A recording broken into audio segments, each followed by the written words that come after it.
ప్రేక్షకులకు నమస్కారం. Please like the video and subscribe. ఈరోజు మనం వన్ నేషన్ వన్ ఎలక్షన్ అన్నది నేషనల్ లెవెల్లో పార్లమెంట్లో క్యాబినెట్లో డిస్కషన్ జరుగుతుంది. అసలు అది ఏంటి, మన ప్రజలకు, కామన్ మ్యాన్కి, పార్టీలకు ఎట్లా ఎఫెక్ట్ అవుతుంది అన్నది మాట్లాడదాం. So one nation one election అన్నది general election to the Lok Sabha plus all state అసెంబ్లీకి జరిగే ఎలక్షన్లు దేశంలో ఒకటేసారి జరపాలా.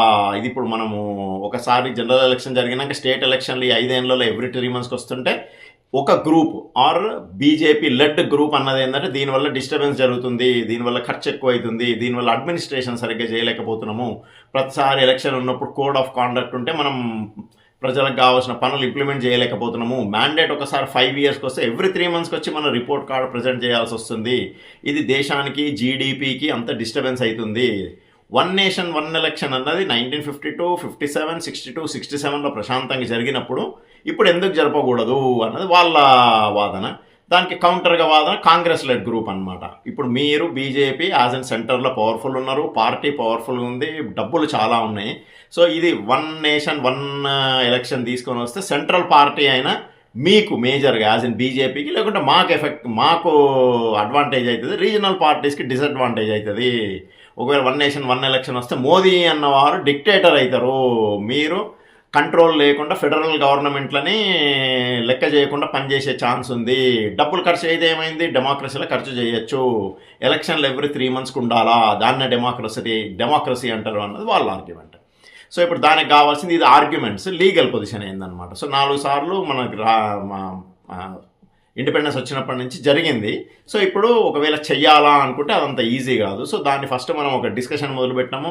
దాని తర్వాత గవర్నమెంట్ అఫీషియల్గా రామ్నాథ్ కోవింద్ కమిటీ వేస్తే కమిటీ ఒక 4-5 నెలలు అందరు stake holders as in party, election commission, ప్రజలు, ఎమ్మెల్యేలు, ఎంపీలు అందరిని తీసుకొని ఒకటి ఇది చేయొచ్చు, కానీ ఎట్లా చేయాలా, ఎన్ని అమెండ్మెంట్లు చేయాలా అని రాష్ట్రపతి ముర్ము గారికి నివేదన సమర్పించారు. దాన్ని క్యాబినెట్ మొన్న ఆమోదించింది. ఇప్పుడు ఇంకా next steps Lok Sabha, Rajya Sabha and states దీన్ని, ఎందుకంటే ఇది పెద్ద అమెండ్మెంట్ కాబట్టి స్టేట్స్ కూడా రాటిఫై చేయాలి. Half of the current states అంటే more than 15. సో దానికి ఒకవేళ చేయించాలా అనుకుంటే బీజేపీకి more than 15 స్టేట్స్ ఉన్నాయి కాబట్టి అదేం ప్రాబ్లం లేదు. కానీ లోక్సభలో 2/3 మెజారిటీ అంటే 360 దగ్గరికి ఎంపీలు కావాలి. అంతమంది ఎంపీలు బీజేపీకి కంబైన్డ్గా ఎన్డీఏకి ప్రస్తుతం లేరు. సో బయటి వాళ్ళు థర్డ్ పార్టీ వేదర్ పార్టీలు ఎంతమంది సపోర్ట్ చేస్తారని చూడాలా. ఇప్పుడు ఈ జరిగిన డెలిబరేషన్ అన్నిట్లో ఎంతమందికి అయితే మినిమం ఒక ఎంపీ ఉన్నారో పార్లమెంట్లో అట్లాంటి వాళ్ళు 31 పార్టీలు one nation one election support చేస్తున్నాయి. ఒక 15-16 పార్టీలు ఇంక్లూడింగ్ కాంగ్రెస్ సపోర్ట్ చేయట్లేదు. సో ఇప్పుడు బేసిక్గా నేను అనుకుంటున్నది ఏంటంటే యాక్చువల్గా వాళ్ళకి లీగల్ పొజిషన్ దాన్ని పాస్ చేయించే అంత శక్తి బీజేపీ ఆర్ ఎన్డీఏకి లేదు. సో వీళ్ళు ఇది ఎందుకు పుష్ చేస్తున్నారు అంటే దేశంలో దీని గురించి డిస్కషన్ జరగాల. ఇంకా కొద్దిగా ఒక 1 month 2 months డిస్కషన్ జరుగుతుంది. నెక్స్ట్ పార్లమెంట్ సెషన్ ఫిబ్రవరిలోనో మార్చిలోనో బడ్జెట్ సెషన్ జరిగేటప్పుడు అప్పుడు ప్రవేశపెట్టి దీన్ని ముందుకు తీసుకొని వెళ్ళాలా అన్నది వాళ్ళ కోరిక. Let us see how it goes. Thank you very much.